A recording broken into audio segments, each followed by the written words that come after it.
بسم اللہ الرحمن الرحیم۔ السلام علیکم ناظرین، کئی دن سے ہم مختلف امور پر گفتگو کر رہے تھے، پاکستان کی سیاست پہ، اور پھر اس کے بعد کرونا کے اوپر ہم نے کافی تفصیل سے گفتگو کی، اور کرونا کی تکلیف سے اللہ تعالیٰ سب کو محفوظ رکھے۔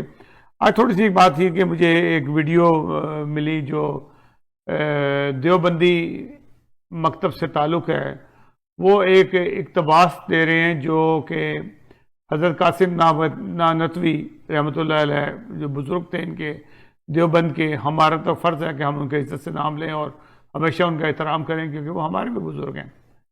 ان کے بارے میں وہ بتا رہے تھے کہ وہ کیا کہتے ہیں حضرت خاتم الانبیاء حضرت محمد صلی اللہ علیہ وسلم کے بارے میں، جو آیت قرآن مجید میں ہے اس کے بارے میں انہوں نے تفصیل سے کچھ بتایا، وہ میں آپ کو دیتا ہوں۔ اس سے پہلے اور بھی موقف جو ان سے آہستہ آہستہ تبدیل ہوتے جاتے ہیں۔ حضرت مرزا غلام احمد قادیانی علیہ السلام کے بارے میں جو لوگوں کے شک و شبہات تھے وہ کھل کے تو سامنے نہیں آتے، لیکن وہ ان کے بزرگان جو ان سے ہیں وہ سب کچھ کہہ سکتے ہیں۔ جیسے کہ حضرت ابن عربی رحمۃ اللہ علیہ نے کہا، اس کے بارے میں غامدی صاحب نے بے تحاشا دفعہ بیان کیا کہ حضرت ابن عربی رحمۃ اللہ علیہ بھی یہی کہتے تھے کہ ختم نبوت کا، خاتم النبیین کا مطلب یہ نہیں کہ نبوت ختم ہو گئی ہے۔ پھر حضرت قاسم نانوتوی نے بھی یہی کہا کہ اس کا مطلب یہ نہیں کہ نبوت ختم ہو گیا ہے، خاتم کا مطلب یہ نہیں کہ بالکل ختم ہو گیا، زیرو ہو گیا، ایسی بات نہیں ہے۔ اس میں تفصیل سے پھر اس طرح سے ابھی بہت سارے علماء جو ان سے ہیں آہستہ آہستہ اس بات پر بات کرنا شروع کر دی ہے۔ تو میں آپ کو یہ ایک جو ان سے مولوی صاحب نے بیان کیا ہے نانوتوی رحمۃ اللہ علیہ صاحب کے بارے میں، جو دیوبندی جن کو فضل الرحمان مفتی محمود اسی مدرسے سے پڑھے ہوئے ہیں، ان کے ہی ماننے والے ہیں۔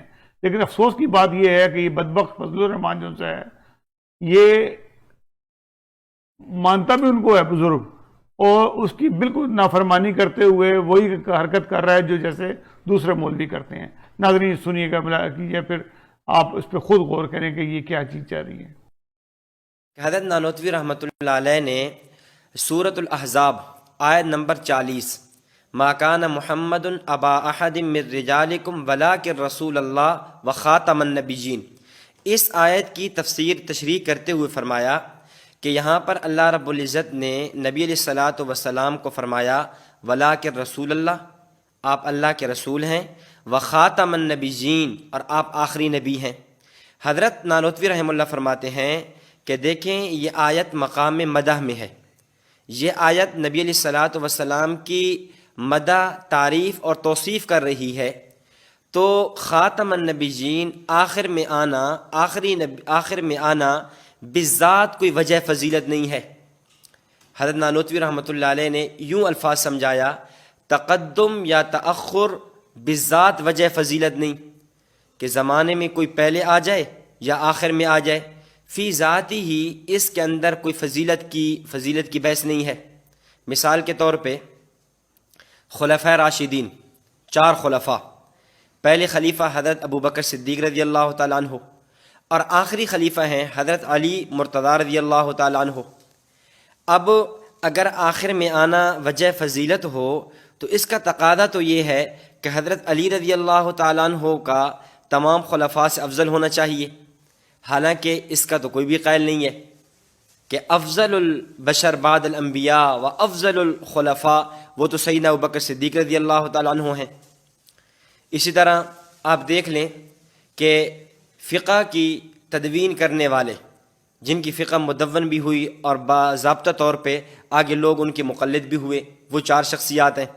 سب سے پہلے ہیں امام اعظم ابو حنیفہ رحمۃ اللہ علیہ، پھر امام مالک ہیں، پھر امام شافعی ہیں، پھر امام احمد بن حنبل رحمہم اللہ، یہ ہیں۔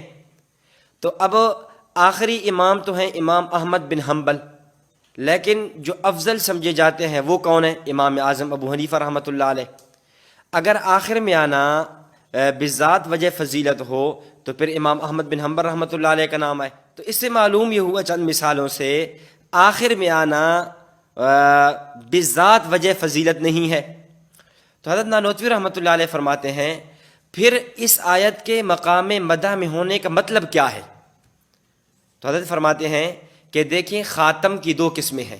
خاتم یعنی ختم ہونا، آخر میں آنا۔ خاتم کی 2 قسمیں ہیں، ایک ہے خاتم زمانی اور ایک ہے خاتم رتبی. خاتم زمانی تو آسان ہے، یعنی زمانے کے اعتبار سے آخر میں آنا، اور خاتم رتبی کہ مقام و مرتبہ اس پہ ختم ہو جائے، اس پہ بس ہو جائے. جیسا ہم کہتے ہیں واہ بھائی خطابت تو متکلم اسلام مولانا محمد الیاس گھمن دامت برکاتہم پہ ختم ہے. کیا مطلب؟ یعنی خطابت گویا ان کے گھر کی لونڈی ہے، ان پہ خطابت ختم ہے. ختم کا یہ مطلب نہیں ہے کہ ان کے بعد کوئی خطیب بھی نہیں ہوگا، خطیب تو ہوگا لیکن ان جیسا نہیں ہوگا. جی ناظرین، مولوی صاحب کو آپ نے سنا. مولوی صاحب وہی کچھ فرما رہے ہیں جو کہ جماعت احمدیہ کا موقف ہے. حضرت مرزا غلام احمد قادیانی نے بھی تو یہی تشریح کی ہے. اس میں فرق کیا ہے؟ مطلب اگر دوسرے مولوی کہتے رہیں تو وہ کافر بھی نہیں، کچھ نہیں. اگر جماعت احمدیہ یہ کہتی ہے، جو تشریح کرتی ہے، جو ریئل تشریح ہے قرآن مجید کی، اور اس کے اوپر کہتے ہیں کہ کافر ہیں، انہوں نے تو یہ توہین کر دی ہے. بات یہ ہے کہ سوچنے سمجھنے کی بات ہے، ایک موقف کی بات ہے. اگر جماعت احمدیہ کا موقف یہ ہے تو آپ اس پہ غور کریں، فکر کریں، اس پہ تحقیق کریں. یہ نہیں کہ مولوی نے جو کہہ دیا آپ اس پہ چل پڑیں. خدا را اب بھی کچھ نہیں بگڑا. آپ آج بھی تحقیق کریں، اس کو علم حاصل کریں، اس کے معنی پتہ لگائیں کہ اس کے معنی کیا ہیں. دنیا آہستہ آہستہ جو تعلیم یافتہ ہوتی جائے گی اس چیز کا پتہ لگاتے جائیں گے. یہ نہیں کہ گاؤں کے مولوی نے جو بھڑکا دیا آپ قتل و غارت کرنے آگے لگانے چل پڑیں. ناظرین، اگلے پروگرام تک کے لیے اجازت دیجیے گا. اللہ حافظ. ناصر، ہماری اگر ویڈیو پسند آئے تو ہمارے چینل کو سبسکرائب ضرور کیجیے گا. اللہ حافظ.